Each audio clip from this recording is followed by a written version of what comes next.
Diddy has seemingly made some friends on the inside, and apparently they're doing his dirty work for him. New reports suggest that fellow Brooklyn inmates have been keeping Diddy's jail cell clean and pristine, even making the bed for him. And that's not all. There are also reports that other inmates are making Diddy snacks and allowing him to use their phone accounts to make his calls.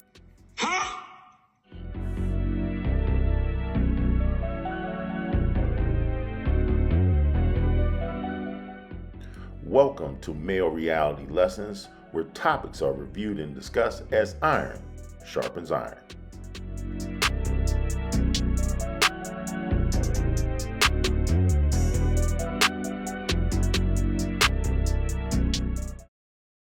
On Male Reality Lessons today, we're going to look at the current arrest of the infamous mogul Sean P. Diddy Combs.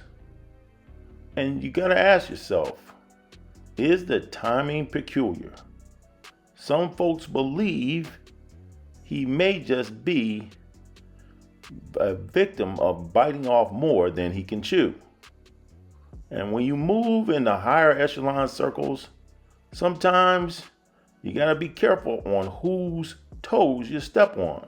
Because ultimately, regardless of how much money you have, and you're a minority dealing with the majority, you may receive your Negro wake-up call. Let's find out.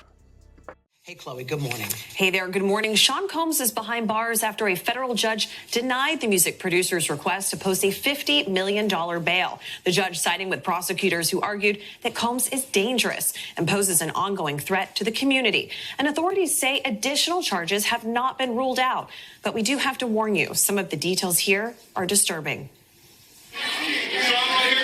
Federal prosecutors say hip-hop mogul Sean Diddy Combs used his power and business empire to carry out a long and shocking list of crimes for years, from sex trafficking and forced labor to kidnapping, bribery, and obstruction of justice. Between at least 2008 and the present, Combs abused, threatened, and coerced victims to fulfill his sexual desires, protect his reputation, and conceal his conduct. He's back in federal court today in Manhattan, this time trying to secure bail. The music mogul was denied bail yesterday after his arrest on sex trafficking and other charges. Prosecutors say that the charges stem from years of sexual abuse and threats against women. He has pleaded not guilty to those charges, and he made that plea yesterday. I want to bring in ABC News' Alex Stone, along with ABC News legal contributor and trial attorney Brian Buckmeyer for more on this. So, again, we're still waiting to hear the judge's decision today because, again, his defense team is trying to get him out on this $50 million bond. And Alex, it does. Oh, my producer just told me in my ear he has been ordered held again. Okay, so Judge Andrew Carter has decided that Sean Diddy Combs will be held again in a federal facility. So let's jump off right there here. Alex, starting with you. We're learning from our Aaron Katersky, who's in that courtroom, that already this judge was pretty skeptical of some of the arguments that the defense team was making on Diddy's behalf. Yeah, and that order just coming down right now, Kana, that through the day today, it appeared that the judge was from the beginning skeptical about this, talking about that video that was seen around the world in L.A. of Combs allegedly attacking his then girlfriend, and the judge saying, what's love got to do with that? As the defense had been saying that was a relationship that was deteriorating and that it was nothing more than consensual activity that then had deteriorated from there. But prosecutors said that Combs is a danger, clear evidence of dangerousness, a long pattern of abuse, they were saying today. But the defense offered the sun and the moon, saying, we will do anything if you allow him to post bail. $50 million bail. They would have off-duty police outside his home, control who comes and goes, take away his cell phone, anything that the judge was willing to do. And the word just coming in now, the judge saying no way, he will remain in jail. If you're enjoying the video, please take a moment to like, share, and subscribe to Male Reality Lessons. Diddy Combs will officially not be home for the holidays after a judge just denied him bail now for the third time. 1, 2, 3 strikes, you're out. 1, 2, 3 strikes, you're out. 1, 2, 3 strikes, you're out.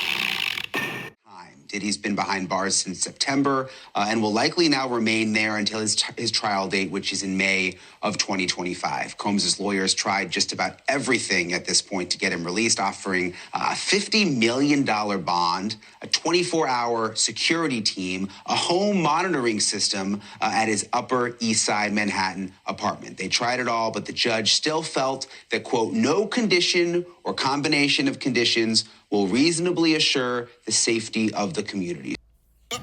Wait a minute. Something ain't right. So why is Diddy deemed so dangerous? Joining me now is one of Diddy's former attorneys, Mark Garagos, and also trial attorney Misty Maris. It's good to see both of you. Misty, why do you think the judge denied it again for the third time? And it took a little bit of time this time. I mean, it seemed like they thought about it more because he didn't just deny it right away. The judge definitely contemplated this one and asked for a lot of analysis as to why Diddy's case is different than other cases where there are similar allegations in the indictment. But ultimately, in this most recent court order, the judge said that the prosecutors presented direct evidence that Diddy had a propensity for violence. That in combination with evidence that he actually tried to circumvent the rules of the Brooklyn Metropolitan Center, circumvent the rules of the prison when it came to communications, was enough to hold him behind bars and to deny him bail. But to your point, Brian, the judge definitely went through this analysis. The judge asked for specific case law relating to these specific issues, but ultimately made that determination that Diddy, there was nothing that the defense could offer to make it safe for the community for him to be out on bail. And that was the basis for it. Mark, why is this unfair? Well, I think that, it's hard to, and there's no right answer here, but my feeling was that going into the weekend, as of Friday and going into the weekend, I thought the defense had a better than 50-50 shot of getting bail. I think when they filed, and I may have mentioned this on this show or at least on News Nation, when they filed their response on Monday, I thought they had the better argument. The government's last salvo or filing, I think, turned his honor. I think what Misty refers to, I know he based it on the threat of violence. I don't think, my feeling, I don't know, I'm not in the judge's head. My feeling was the allegation that he circumvented some of these phone rules over the weekend, I think, just turned him. And I think that's what took so long. And that's it. He's going to, absent something happening where the government screws up turning over discovery, or he gets thwarted in being able to prepare for his defense, he needs to just immediately stop thinking about bail and start preparing for trial, because this is going to trial.